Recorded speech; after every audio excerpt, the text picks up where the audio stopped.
My colleague, the senator from Arizona, speaks and spoke with the authority of a person who committed his life before he came to the United States Senate to the service of our country in the military. I do not speak with that authority.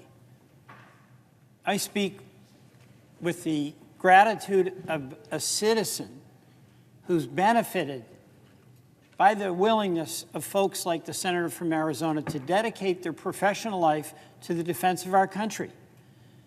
In that respect, as a citizen, I speak for what all Americans have come to expect and rely on, and that is the willingness of young men and young women to sign up in service in the military, and among them people who make that commitment that this will be their career.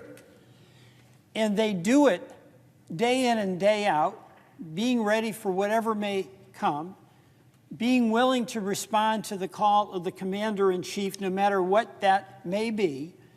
And all of us as citizens who've not worn the uniform can take it for granted that we've got these folks out there.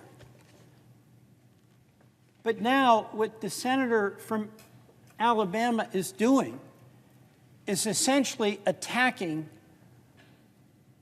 that willingness to serve by pulling the rug out from under people who have dedicated their lives, served with distinction, and earned the promotions for which they've been nominated by the President of the United States.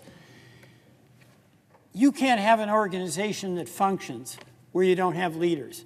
You can't have an organization that functions when people who've committed their lives to the profession, then when they perform with great distinction and get that nomination for promotion, aren't promoted. It does, as the senator from Arizona described, it erodes morale. It erodes effectiveness of the institution, and the cascading effects will be long-term.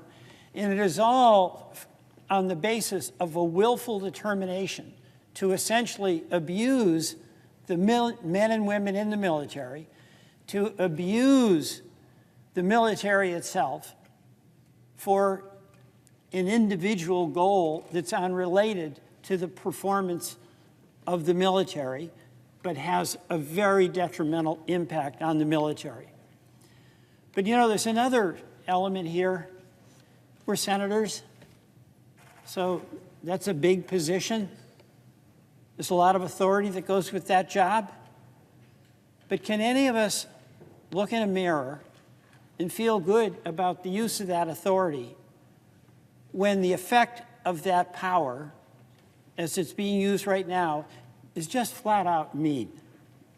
It's mean to families. It's mean to kids. You've got folks whose lives are committed to the service of the military. They've been promoted. They're making a plan about taking children out of the schools they're in and getting them into a new school. That's incredibly disruptive. And it takes an immense amount of love and concern on the part of the men and women in the military to make certain that as they get promoted and move on in their career and go from where they are to where the next assignment is, that they take care of those kids. That's incredibly important.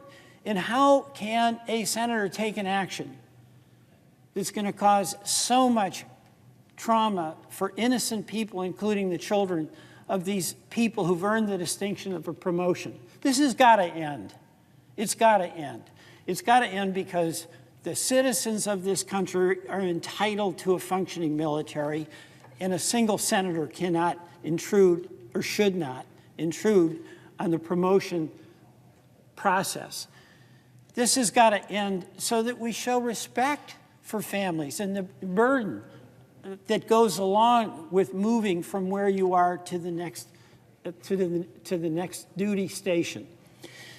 So I join with my colleagues in calling upon the senator from Alabama to stand down and let us act on these promotions.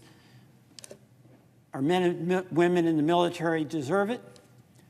Our military needs it, and the citizens of this country are entitled to it. Mr. President, I yield back.